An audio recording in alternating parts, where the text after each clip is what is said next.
وسلام على حبيبه المصطفى أما بعد فأعوذ بالله من الشيطان الرجيم بسم الله الرحمن الرحيم إن الله وملائكته يصلون على النبي يا أيها الذين آمنوا صلوا عليه وسلموا تسليما اللهم صل على سيدنا محمد معدن الجود والكرم وآله وأصحابه الكرام وابنه الكريم وبارك وسلم صلاة دائمة سرمدا أبدا۔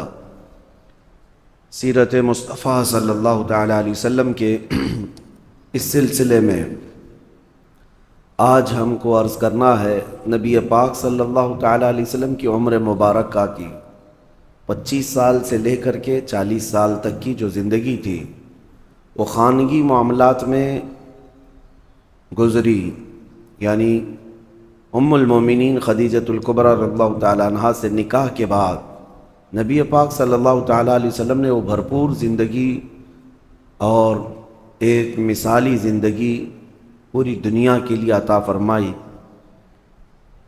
40 سال کی عمر پاک جب ہوئی آپ کی تو آپ تنہائی پسند کرنے لگ گئے، بھیڑ بھاڑ سے اپنے آپ کو دور کر لیا اور گوشہ تنہائی میں جا کر کے زیادہ سے زیادہ عبادت کرنے کی خواہش ہونے لگی، اور اس غرض سے نبی پاک صلی اللہ علیہ وسلم مکہ سے تقریباً 4.5 کلومیٹر دور اس وقت خانہ کعبہ سے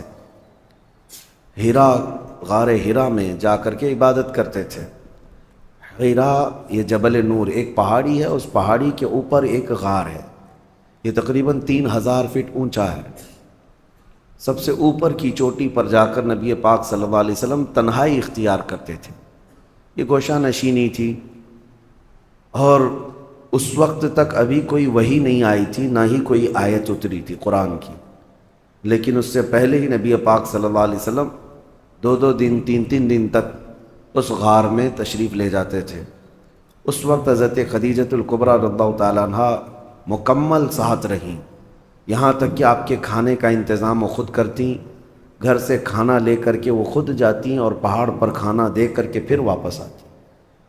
آج ایک بار چڑھ جائے کوئی اس پہاڑ پر تو 8 دن تک پٹھے درد کرتے ہیں، اور حضرت خدیجۃ الکبریٰ رضی اللہ تعالیٰ عنہ دن میں 2 مرتبہ حضور پاک صلی اللہ علیہ وسلم کے پاس، کبھی 3 مرتبہ جاتی تھیں اور آتی تھیں خدمت مصطفیٰ میں۔ پھر یہ دن گزرتے رہے تو وہی ایک دن جب آپ کی عمر مبارک کا 40واں سال تھا، جبرائیل امین علیہ السلام آئے غار میں، اور وحی کے اترنے کے معاملات وہاں سے شروع ہوئے۔ جیسے کہ میں نے تفسیر کے پہلے دن بھی عرض کیا تھا کہ قرآن کی سب سے پہلی آیت کیسے نازل ہوئی۔ جبرائیل امین علیہ السلام آئے غار میں اور حضور اکرم صلی اللہ علیہ وسلم سے کہا اقرا، پڑھو۔ حضور نے فرمایا میں نہیں پڑھنے والا۔ پھر جبرائیل امین نے سینے سے سینہ لگا کر بہت تیزی سے بھیج دیا اور اس کے بعد پھر چھوڑ دیا، پھر کہا۔ 3 مرتبہ جبرائیل امین نے اس طرح سے کیا، سینے سے سینہ لگا کر کے معانقہ کرتے تھے، اور 4تھی مرتبہ میں جبرائیل امین نے کہا اقرا بسم ربک الذی خلق، پڑھو اس رب کے نام سے جس نے پیدا کیا۔ نبی پاک صلی اللہ تعالیٰ علیہ وسلم نے پھر پڑھنا شروع فرمایا، یہاں تک کہ 5 آیتیں نازل ہوئی۔ یہ آیتیں لے کر کے نبی پاک صلی اللہ علیہ وسلم اترے، اور سب سے پہلے جو خبر دی گئی وحی کے اترنے کی وہ ام المومنین خدیجۃ الکبریٰ، حضرت خدیجۃ الکبریٰ حضور صلی اللہ علیہ وسلم کو لے کر کے ورقہ بن نوفل، اس زمانے میں عیسائیوں کے ایک بہت بڑے عالم کا نام ہے ورقہ بن نوفل، یہ ایک عبادت گزار شخص تھے۔ ان کے پاس حضرت خدیجہ لے کر کے گئیں، وہ ان کے خاندانی بزرگ بھی تھے، کہ معاملات پوچھنے کے لیے کہ یہ کیا معاملات ہیں۔ ورقہ بن نوفل کے پاس جانے کے بعد انہوں نے پوچھا نبی پاک صلی اللہ علیہ وسلم سے کہ کیا معاملہ ہوا آپ کے ساتھ۔ حضور نے پورا واقعہ بتایا، غار ہیرا میں کیا کیا پیش آیا۔ تو ورقہ بن نوفل نے کہا محمد صلی اللہ علیہ وسلم مبارک ہو، آپ کے پاس جو فرشتہ آیا وہ عام فرشتہ نہیں، بلکہ وہ پچھلے نبیوں کے پاس اللہ کا پیغام لے کر آتا تھا، اور اگر وہ فرشتہ آپ کے سامنے آیا ہے تو اللہ نے آپ کو نبوت کے لیے چنا ہے، آپ اس کے رسول ہیں، آپ اس کے نبی ہیں۔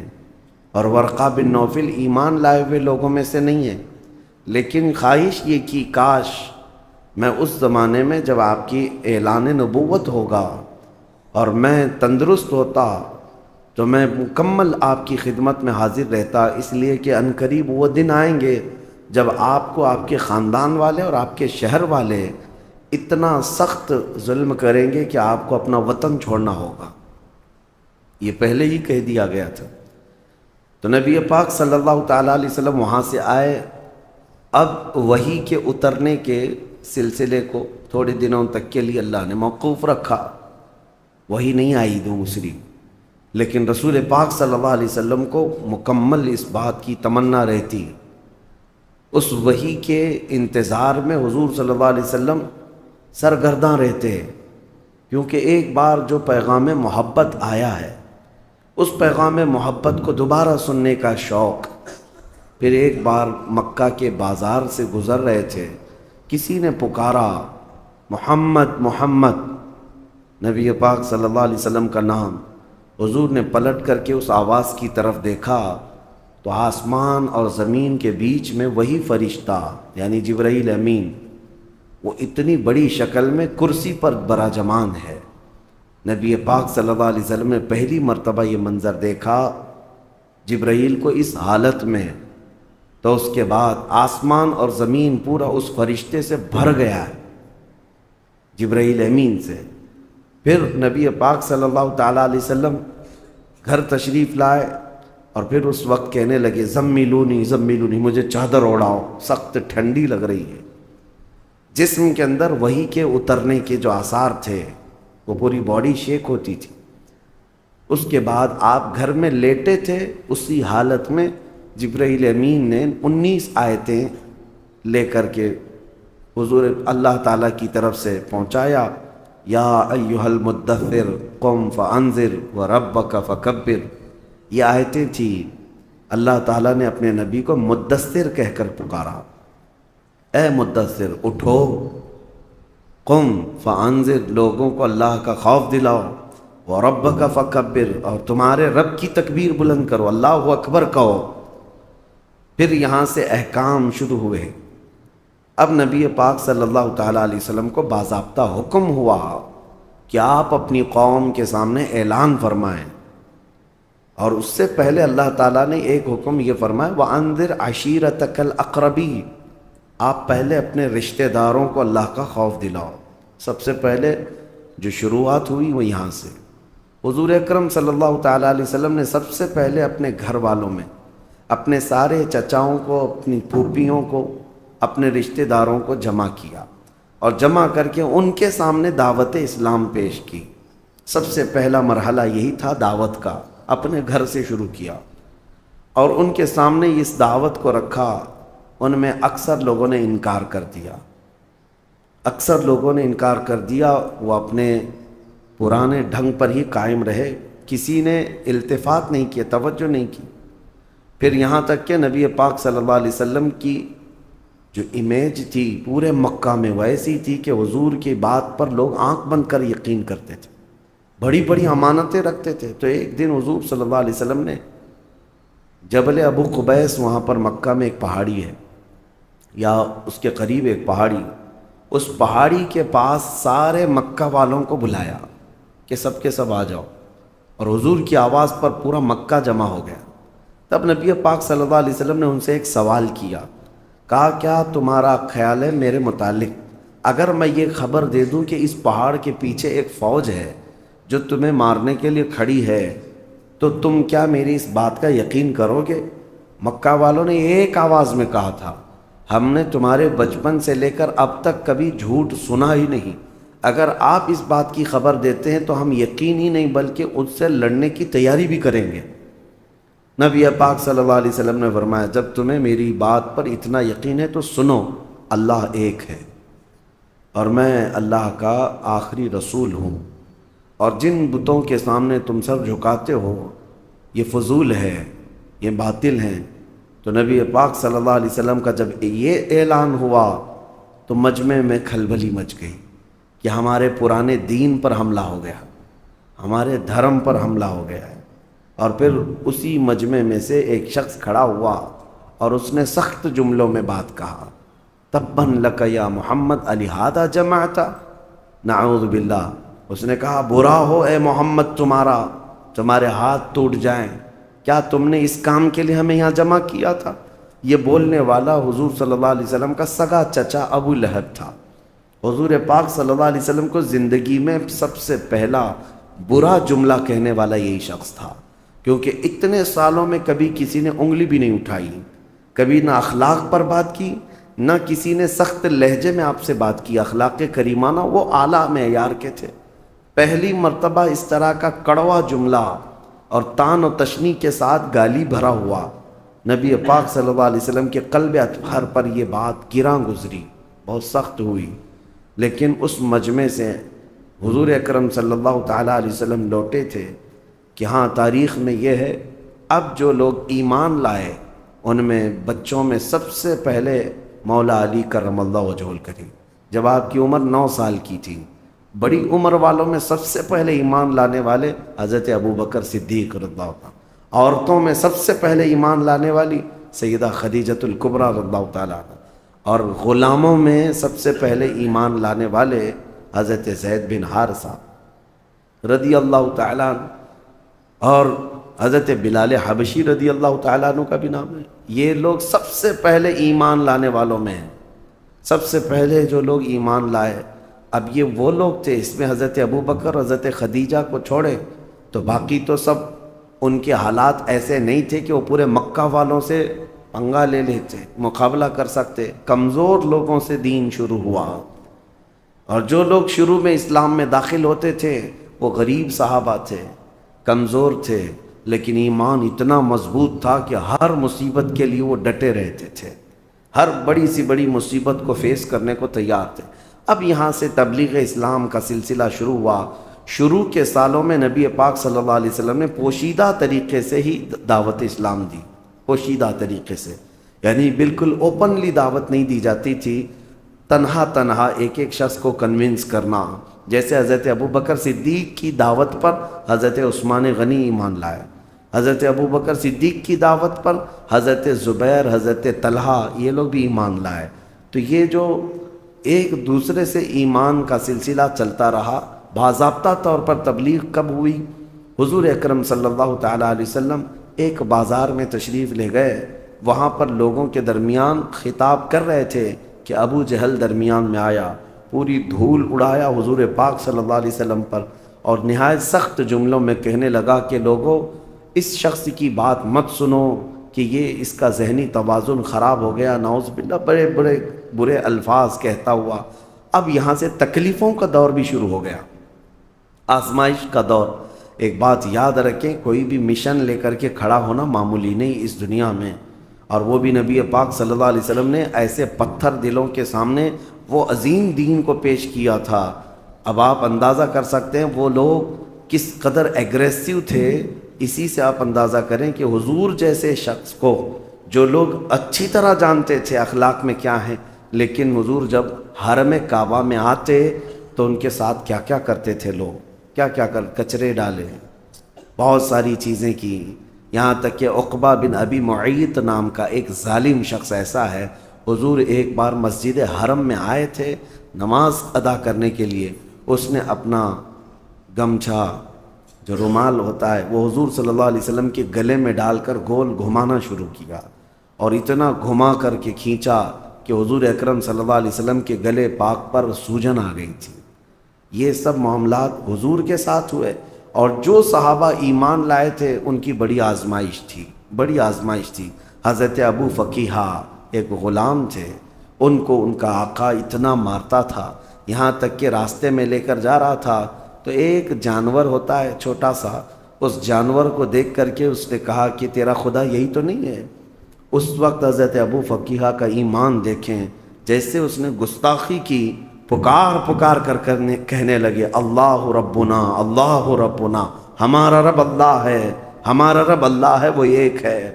وہ ظالموں کو جلانے کے لیے یہی اتنا ہی کافی تھا۔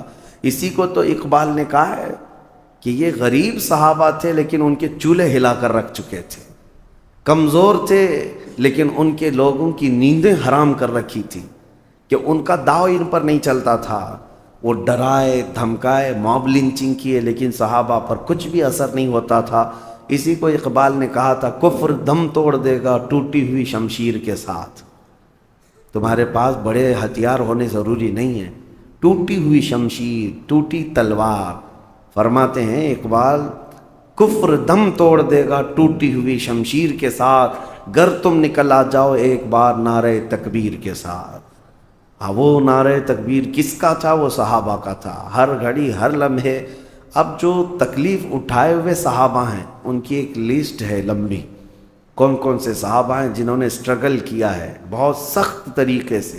اس میں حضرت ابو فقیہہ، حضرت بلال حبشی، حضرت خباب ابن الارت، حضرت خبیب ابن عدی، حضرت عمار بن یاسر جن کو آگ میں جلایا گیا تھا، آگ میں جلایا گیا، حضرت سیدہ سمیہ جن کو گھوڑے کے ٹانگوں میں باندھ کر کے دوڑایا گیا تھا، وہ بڑی عمر کی خاتون تھی، ان کی شرمگاہ پر تیر مار کر کے انہیں شہید کیا گیا تھا۔ یہ اسلام کی سب سے پہلی شہیدہ ہے، سب سے پہلے شہید ہونے والی خاتون ہے۔ مکہ میں یہ جو اسٹرگل کا زمانہ شروع ہو گیا، تو اب میں آپ کو یہاں سٹیپ بائی سٹیپ عرض کروں گا۔